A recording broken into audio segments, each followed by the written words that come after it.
नमस्कार.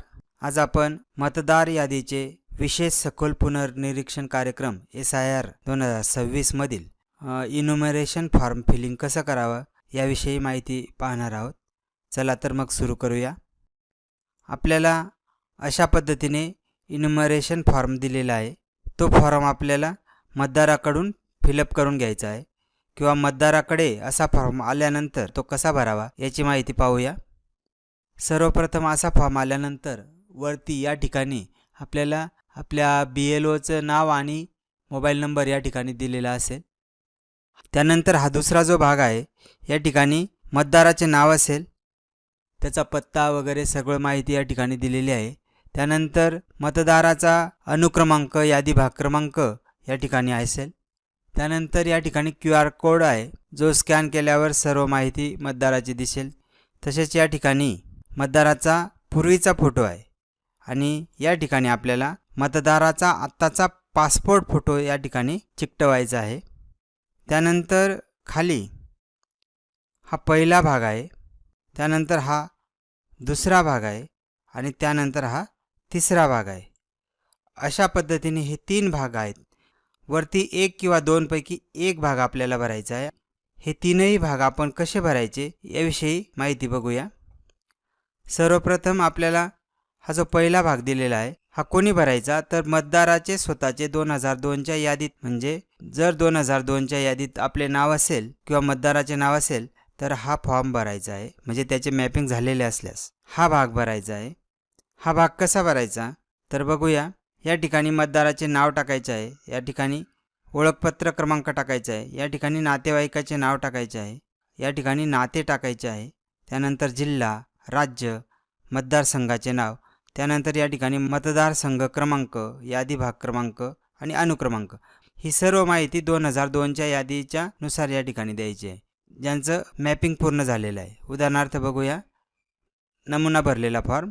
या ठिकाणी मतदाराचे नाव, डमी नाव या ठिकाणी टाकलेलं आहे. त्यानंतर ओळखपत्र क्रमांक, नातेवाईकाचे नाव, वडील, नाते, जिल्हा, राज्य, मतदारसंघाचे नाव, मतदाराचा त्यावेळेचा मतदारसंघ क्रमांक, यादी भाग क्रमांक आणि अनुक्रमांक. या ठिकाणी 2002च्या यादीत जो मतदारसंघ क्रमांक होता, यादी भाग क्रमांक होता आणि अनुक्रमांक होता तो या ठिकाणी टाकायचा आहे, हे लक्षात ठेवा. त्यानंतर आपल्याला पुढचा भाग जो आहे तो दुसरा भाग, यामध्ये ज्यांचा आपण प्रोजेनी म्हणून ॲड केलेला आहे त्या मतदारांची माहिती या ठिकाणी भरायची आहे. म्हणजे जर मतदाराचे आई, वडील, आजी, आजोबा यांच्यापैकी 2002च्या यादीत ज्यांचे नाव समाविष्ट आहे किंवा ज्यांचे नाव सापडले आहे त्यापैकी एकाचे नाव या ठिकाणी आपल्याला भरायचे आहे. जसे की या ठिकाणी आपल्या नातेवाईकाचे, म्हणजे वडील असतील, आई असेल, आजी किंवा आजोबा असेल, यापैकी कोणाचं तरी या ठिकाणी नाव येणार आहे. त्यानंतर या ठिकाणी त्यांचा ओळखपत्र क्रमांक येणार आहे. त्यांच्या नातेवाईकांचं नाव, म्हणजे त्यांच्या वडिलांचं नाव वगैरे, त्यांचे नाते, जिल्हा, राज्य, मतदारसंघाचे नाव आणि त्यांचे 2002च्या यादीतले मतदारसंघ क्रमांक, यादी भाग क्रमांक आणि अनुक्रमांक टाकायचा आहे. नमुना भरलेला फॉर्म बघूया.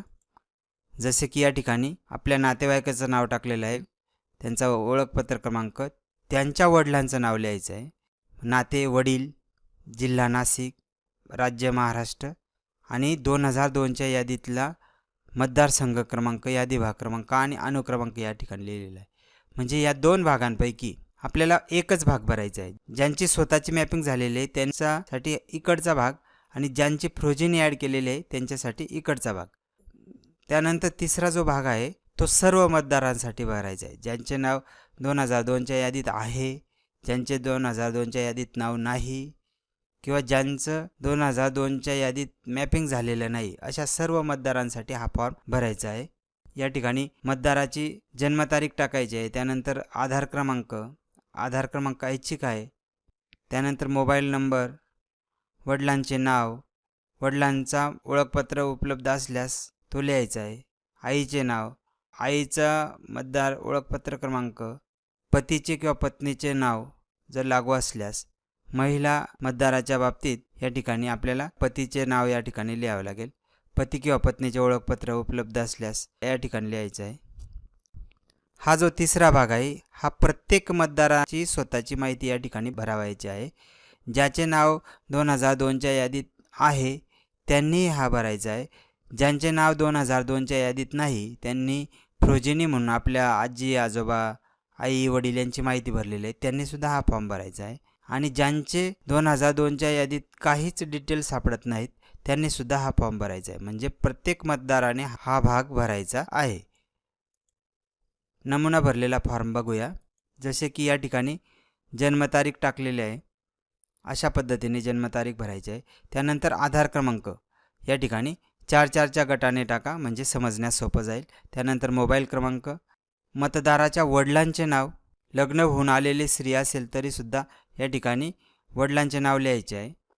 त्यानंतर वडिलांचा मतदान ओळखपत्र क्रमांक या ठिकाणी द्यायचा आहे.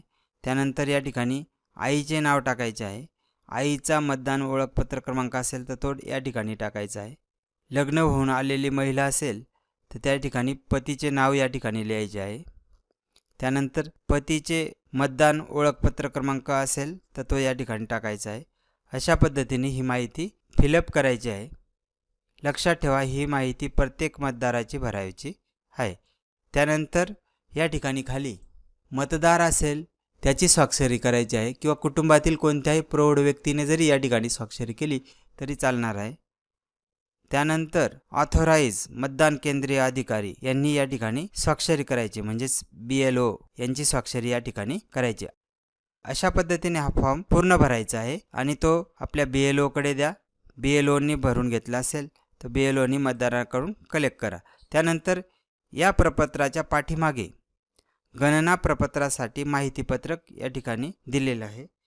मतदार मागील विशेष संक्षिप्त पुनर्निरीक्षण मतदार यादीत स्वतःचे संबंधित नातेवाईकाचे नाव या वेबसाईटवर शोधू शकतात आणि घोषणापत्र भरू शकतात. सहाय्यासाठी मतदान केंद्रीय अधिकारी यांच्याशी संपर्क साधू शकतात. जसे की तुम्हाला मी सांगितले होते की या ठिकाणी वरती BLOचा अधिकृत मोबाईल नंबर दिलेला आहे आणि त्या मोबाईल नंबरवर संपर्क करून मतदाराने आपली माहिती BLOच्या मदतीने शोधायची आहे आणि ती माहिती त्या ठिकाणी भरायची आहे.